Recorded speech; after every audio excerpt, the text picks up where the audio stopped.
Max, let me ask you this. Was the Legion of Boom holding Seattle back? Clearly, yes. The answer is yes. Look, Legion of Boom was the dominant defense of its time.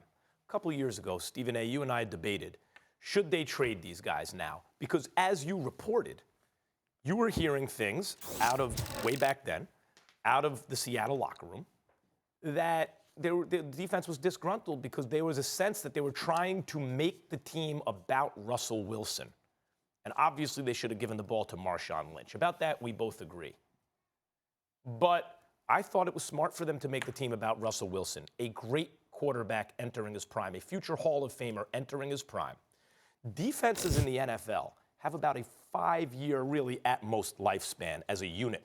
Defenses age because of the nature of the job. They age quickly, and they're dependent upon multiple players. So usually, if you can get a 5-year run out of a group of guys on defense, you did great. What's the old line?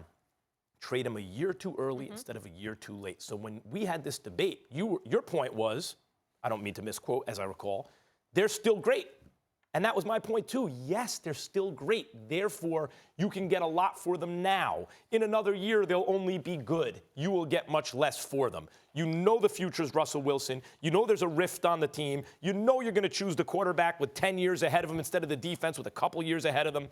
Choose Russell Wilson. Get rid of those guys now. Get a ton for them and rebuild. They tried to split the difference. They held on to the defense too long. They traded parts and got some stuff back, but not the haul they would have gotten. They did not challenge for a Super Bowl in between. And that's why Seattle, as great a job as they've done rebuilding on the fly, is not in an even better position than they are right now. The Legion of Boom, because of their greatness, held them back. I disagree.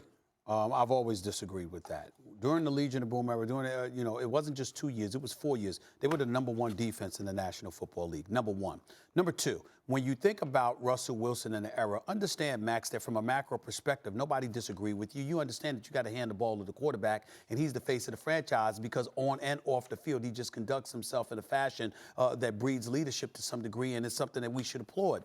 But the flip side to it is that you don't negate or neglect to recognize the greatness of on the other side of the ball and the mystique that they brought to your franchise. It wasn't just that your defense was #1. It was the mystique that came along with it. It was Cam Chancellor. It was Earl Thomas. Richard Sherman was locking down one complete side of the field. Okay, so let's not minimize what he brought to the table. And when you talk about the Super Bowl, yes, it could still be Russell Wilson's team, and to give the damn ball to Marshawn Lynch at the half-yard line. Giving the ball to Marshawn Lynch at the half-yard line doesn't mean that the team doesn't belong to Russell Wilson. Agreed. He'd have still probably been the MVP, but you cost yourself a Super Bowl when you did that. So I'm going to Clark and what he just said about Richard Sherman.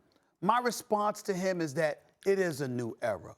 It's clearly over. Richard Sherman is there no longer. Mr. Clark, be respectful, please. Be respectful. Richard Sherman, when he was saying something, he didn't call out any players on the Seahawks. Right. He was talking about the organization. Because obviously when you did that great for that organization for so many years, there's a certain level of respect that you want. We saw Tony Dungy. I commented on this the other day when Tony Dungy was on Sunday Night Football, lamenting how a Super Bowl champion coach was let go. I said, you don't have a problem doing that with players. This is what Richard Sherman is talking about. When you accomplish the things that they accomplish, there's a certain level of respect that should come along with it. Clark needs to recognize that because guess what? It could be you next. It will be him next. It happens to everyone. But I want to get back to this. But how you handle it is what I'm trying to say. Here's the problem that I have with your point of view about the Legion of Boom.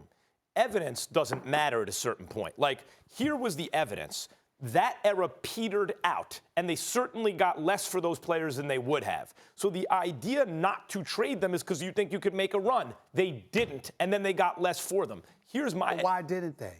They got hurt. Well, okay, but that's what happens as you age, as you get older, as you're exposed to risk. It happens when you're young in football. Stephen A., had they traded them when I suggested they'd have gotten more for them, and they didn't challenge for a Super Bowl in between. And here's and this is the tough decisions are when they're still great. You should trade players when you go, damn, they're really great this year. Yes, that's why you got a haul for them. You don't wait until they decline.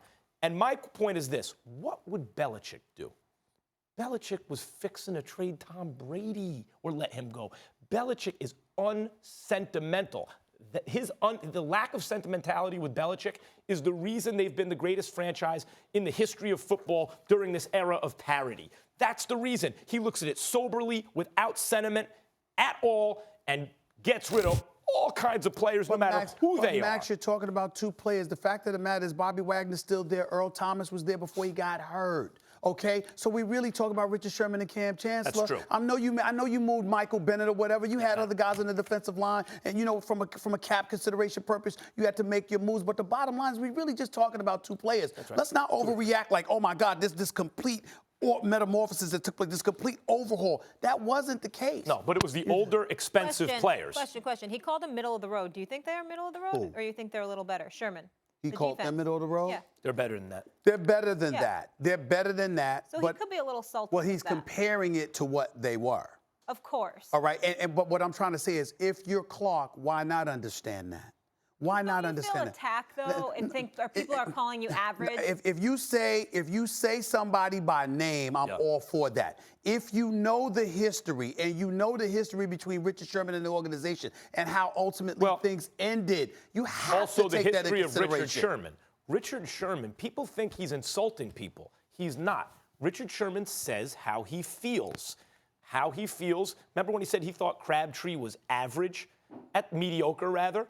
At the time, he was. He was a middle-of-the-pack kind of guy. He wasn't a lead guy. And out of college, maybe a lot of people thought he would be a lead guy. He got better after that. Yeah, but you're saying this isn't accurate. He isn't. I think he's. They aren't middle of the road. He's in the ballpark. Seattle's better than middle of the road. Richard Sherman, of course, they're not going to be the Legion of Boom. That's an all-time great defense. They're high average. They're on the right side of things. But they're not like an elite Chicago Bears defense. He's right about that.